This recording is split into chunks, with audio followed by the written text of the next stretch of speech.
Welcome back students. तो ये आपका क्वेश्चन पेपर है संस्कृत का, जो कि सैंपल पेपर है बेसिकली, जो कि आपके शिक्षा विभाग ने ही इशू किया है। तो इससे आपको बहुत फायदा होने वाला है, क्योंकि इससे मिलते जुलते प्रश्न ही आपके 6 अक्टूबर को पूछे जाने की संभावना पूरी पूरी है। ओके, तो चलिए शुरू करते हैं इसको और समझते हैं कहाँ कहाँ पे क्या क्या पूछा जाता है, कितने कितने नंबर में पूछा जाता है, गिनती कहाँ तक पूछी जाती है, फिल इन द ब्लैंक कैसे पूछे जाते हैं, और आपके पठित और अपठित जो गद्यांश पद्यांश है वो किस टाइप के होते हैं, किस टाइप के आपको प्रश्न उत्तर या ट्रांसलेशन करने होते हैं। तो ये सब बातें सीखेंगे आज हम इसमें। देखिए यहाँ पे कुछ सामान्य निर्देश दिए हुए हैं आपको। उसके बाद आपको दिया गया है प्रश्न संख्या 1। यहाँ पे प्रश्न संख्या 1 में आपको एक गद्यांश दिया गया है। गद्यांश को आपने पढ़ना है और उस पर आधारित प्रश्नों के उत्तर देने। सबसे अच्छी बात क्या है यहाँ पे कि आपको हर एक लाइन को 3-4 बार पढ़ना है, उसके बाद आसानी से आप उत्तर दे सकते हैं। देखिए पहला प्रश्न आ वाला क्या कहता है। इसमें 3 प्रश्न दिए हुए, जिनमें 2 को आपने उत्तर देना है, 2 का उत्तर देना है, 2 को आंसर करना है, और हर एक एक नंबर का होगा। लेकिन यहाँ पे सिर्फ एक पदेन लिखित वाला आंसर है, मतलब एक ही शब्द में आपको उत्तर लिखना है। तो बेहद आसान है। प्राचीन काले किम नाम प्रसिद्धो जनपदो अभवत। देखिए यहाँ ही पे ये लिखा होगा, प्राचीन काले प्रसिद्धो मगधो नाम, मगधो मगधो, तो यहाँ पे मगधो आपका आंसर हो जाएगा। उसके बाद मिथिला प्रदेश से कस्या जन्म अभूत। तो आगे देखेंगे, थोड़ा सा आगे जाएंगे आप, यहीं पे इसका आंसर और दिया होगा। तो यहाँ पे देखिए दूसरी लाइन में माताऊ सीता है जन्म अभूत। ठीक है जी, मातु सीता यहाँ पर आपका आंसर हो जाएगा। ऐसे ही तीसरे क्वेश्चन का आंसर आप कर सकते हैं, एतस्य विवाह केन से संपन्न भू। तो यहाँ पे देखिए क्या दिया हुआ है, श्री रामेण, श्री रामेण के साथ, राम के साथ हुआ था इनका विवाह, तो श्री रामेण आपका आंसर होगा। बहुत ही शॉर्ट आंसर लिखना है आपने। आ में देखिए, इसमें देखिए यहाँ पे पूर्ण वाक्य में उत्तर देना है आपने, और यहाँ पे भी हर एक प्रश्न कितने का है, 2 अंक का है, और आपने सिर्फ 2 प्रश्नों के उत्तर देंगे। तो ऐसे ही इसको आप जब पढ़ेंगे ना, इसी पैराग्राफ से आपका आंसर आ जाएगा। यानी कि आप कह सकते हैं कि 10 नंबर जो है वो इस पैराग्राफ से आपके फ्री के हैं, अगर आप इस पैराग्राफ को बार बार पढ़ेंगे। 3-4 बार पढ़ने के बाद ये आपके दिमाग में पूरा समझ आएगा, और उस समय आप आंसर कर सकते हैं बहुत आसानी से। अगला देखिए, ई कहता है अस्य अनुच्छेदस्य कृते उचितम शीर्षक संस्कृतेन लिखित। तो इसमें एक उचित शीर्षक देना है इसके लिए। उचित शीर्षक क्या हो सकता है इसमें, श्री राम का आगमन, श्री रामस्य आगमन। अगले प्रश्न में देखिए क्या है, इसकी बात कर रहे हैं हम। तो यहाँ पर कह रहा है यथा निर्देशम उत्तरत, जैसा कि निर्देश दिया गया वैसे उत्तर देना आपने। तो प्रख्यात पदस्य की समानार्थक कम पद पदम गद्यांश से प्रयुक्तम। तो गद्यांश में प्रख्यात के लिए कौन सा समानार्थी शब्द प्रयुक्त किया गया है वो आपने लिखना है ढूंढ करके। उसके बाद देखिए दूसरा कहता है नीतवान क्रियाया कर्त पदम गद्यांश चित्वा लिखित। तो इस क्रिया नीतवान क्रिया के लिए क्या मतलब, कर्ता का कौन है इसमें, तो कर्ता है श्री राम है।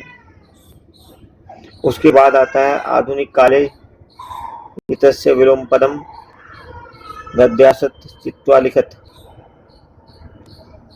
आधुनिक काल का विलोम इसमें क्या होगा, क्या विलोम प्रयोग किया गया है वो आपने लिखना। तो प्राचीन काल होगा इसका, प्राचीन काले। ठीक है जी। और उसके बाद देखिए अगला जो सेक्शन है वो सेक्शन है आपका रचनात्मकम कार्यम। तो ये 15 अंक का होगा, 15 नंबरों का होगा ये खंड। और यहाँ पे आपने ये देखिए कुछ लिखा हुआ है यहाँ पे, भगवान दीपक, आप दीपक हैं और आपके विद्यालय में कोई साप्ताहिक शिविर आयोजित किया गया है, उस पे आपने जो है कुछ लिखना है। उसके लिए आपने अच्छा प्रतिपत्र लिखना है, उसके लिए प्रतिपत्र लिखना है,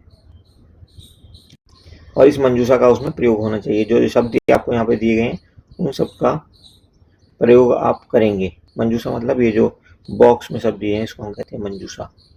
संस्कृत में। ठीक है जी, इन शब्दों का प्रयोग करके आपने लिखना है। उसके बाद देखिए इससे मिलता जुलता ही एक और दूसरा प्रश्न अथवा करके दिया हुआ है। भगवान महेश, आप महेश हैं और आपने नगर निगम के अधिकारी को लिखना है जो वर्षा ऋतु के दौरान आशंका है कि मतलब महामारी फैल जाएगी, उसको लेकर के। तो फिर से आपने इस मंजूषा का प्रयोग करके आंसर लिखना है, पत्र लिखना है मतलब। उसके बाद ये प्रश्न संख्या 3 यहाँ पे दिया है, प्रदत्त चित्रम। ये जो चित्र दिया गया है ना, इसको देख करके आप यहाँ पे फिर से एक मंजूषा दी है आपको, चित्र दिया है, उसके बाद एक मंजूषा दी है। मंजूषा को के शब्दों का प्रयोग करके आपने क्या करना है, इस पे कुछ सेंटेंस लिखने हैं, 5 सेंटेंस लिखने। ठीक है जी। और उसके बाद देखिए यहाँ पे एक और अथवा करके प्रश्न दिया हुआ है, इसमें आपने क्या करना है, एक पैराग्राफ लिखना है और टॉपिक आपको ये दिया गया है, पक्षिशभम, पक्षियों की भलाई, और मंजूषा ये दी हुई है, तो इन शब्दों का प्रयोग करना है आपने। उसके बाद आपने लिखना है।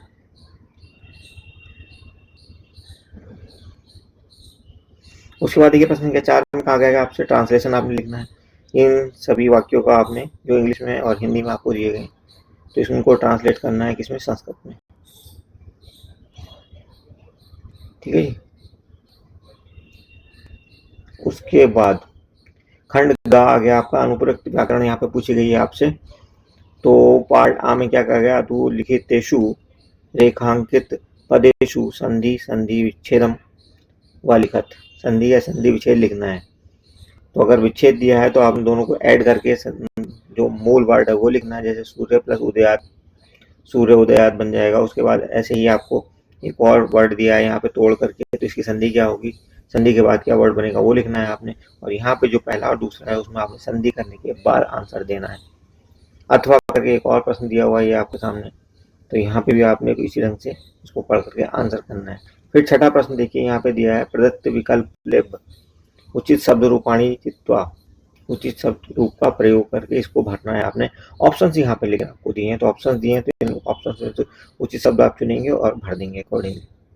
ठीक है, सबके सब ये ऐसे ही हैं। उसके बाद 7 नंबर देखिए, उचित लकार का प्रयोग करना है यहाँ पे। उचित लकार के हिसाब से ये फिल करना, फिल इन द ब्लैंक है ये भी आपके सामने, और यहाँ पे भी आपने सेम प्रोसेस में आपने आंसर देने हैं। और फिल इन द ब्लैंक है तो ऑप्शन आपके सामने दिए हुए। ठीक है जी। प्रश्न संख्या 8 देखिए, कारक उपपद विभक्तिम आश्रित विकल्प लेब उचित पदानी चुनित। तो यहाँ पे भी आपने फिल इन द ब्लैंक है ये आपके सामने, और इनको आपने आंसर करना है सही विकल्प का चयन करते हुए। उसके बाद देखिए, रेखांकित पदेशु प्रकृति प्रत्यय का प्रयोग करके आपने यहाँ पे इसका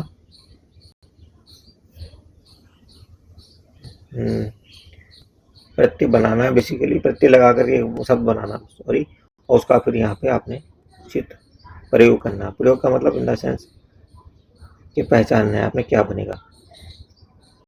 उसके बाद देखिए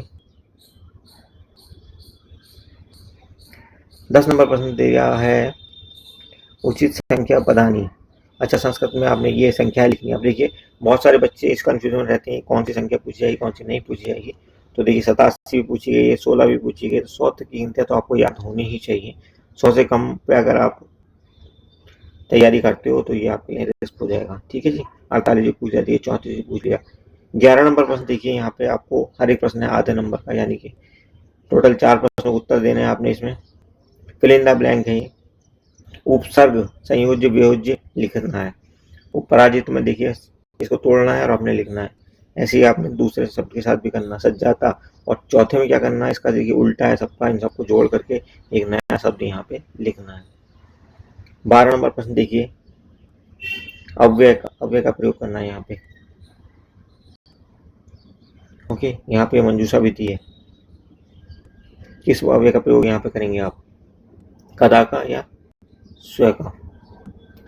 फिर पठित आ गया आपका, जिसमें मतलब पठित का मतलब ये होगा कि आपकी जो पाठ्य पुस्तक है उसमें से एक पैराग्राफ यहाँ पे दे दिया गया है। इस पैराग्राफ को आपने 2-3-4 बार पढ़ना है, फिर से आपने इसी प्रकार से इन प्रश्नों के उत्तर देने हैं। तो आई थिंक आप काफी कुछ समझ चुके हैं। ओके, देखिए खा खंड है इसका। पूर्ण वाक्य में आपने इसका आंसर करना है, जैसे हमने पहले देखा था, पहला पैराग्राफ में यही था, और थर्ड भी गा में भी कुछ इसी ढंग से आंसर देना है आपने। अधोलिखित पदम, पद दिया गया अभी, पद पिबन्ति नद्य स्वमेव नाम, स्वयं न खादन्ति फलानि वृक्षा। नदियां अपना पानी खुद नहीं पीती, और जो पेड़ हैं वो भी अपना फल खुद नहीं खाते। तो कहा गया का मतलब जो परोपकारी लोग हैं उनका जो संपत्ति होती है वो उनके अपने लिए नहीं होती। चलिए फिर एक पदेन उत्तर है, मतलब एक का सॉरी एक शब्द में उत्तर देना है इनका। यहाँ से 2 चुनने हैं आपने 3 में से। 2 प्रश्नों का उत्तर देने हैं, ऐसे ही खा में करना है आपने, लेकिन यहाँ पे खा में आपको पूर्ण वाक्य में उत्तर देना है। फिर यथा निर्देशम, जैसा कि निर्देश दिया गया वैसे आंसर करना है आपने। पर्यायवाची बताना है किसका, मेघा का। ठीक है, अब देखिए प्रश्न संख्या 15 क्या कहता है। अधोलिखित संवादम पठित्वा, इस संवाद को पढ़िए और उसके बाद उत्तर दीजिए। चंदन और मल्लिका के बीच में ये संवाद दिया गया है। फिर एक पदेन उत्तर, फिर पूर्ण पदेन उत्तर, ऐसे यथा निर्देशम, निर्देशों का पालन करते उत्तर देना। फिर रेखांकित पदानी आदर्श,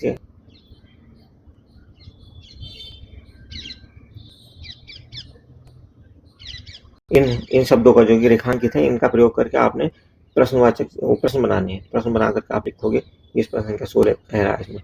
उसके बाद मंजूषात, यहाँ पे कुछ मंजूषा दी हुई है, उसका प्रयोग करके यहाँ पे आपने फिल इन द ब्लैंक करना है प्रश्न संख्या 17 में। फिर 18 में भी कुछ इस ढंग का अथवा करके दिया हुआ है आपको, ये भी फिल इन द ब्लैंक है। तो इन सबको आपने इन मंजूषा की सहायता से फिल करना है। 18 नंबर प्रश्न देखिए, अधोलिखित कथांश यथाक्रम लिखते हैं। तो ये आपका टूटा फूटा मतलब कहना चाहिए सेंटेंस तोड़ तोड़ करके दे दिए गए हैं, इनसे आपने एक पैराग्राफ बनाना है, कहानी लिखनी है, मतलब इस तरह से। प्रश्न संख्या 19, अधोलिखित वाक्येषु रेखांकित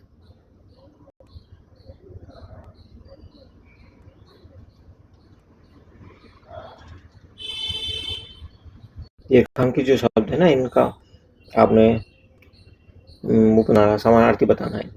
जो ऑप्शन आपके सामने है। खा में देखिए मैच द फॉलोइंग है ये। पक्षिण, पक्षिण पक्षी के लिखा गया, इनको हम खग भी कहते हैं, तो पहले का खा हो जाएगा। ऐसे ही बाकी आप पहचान लेना, कोशिश करना, और हम कोशिश करेंगे जितनी जल्दी हो सकता है आपको डिटेल सॉल्यूशन इस पूरे क्वेश्चन पेपर का अवेलेबल करा देंगे। Thank you for watching, see you soon.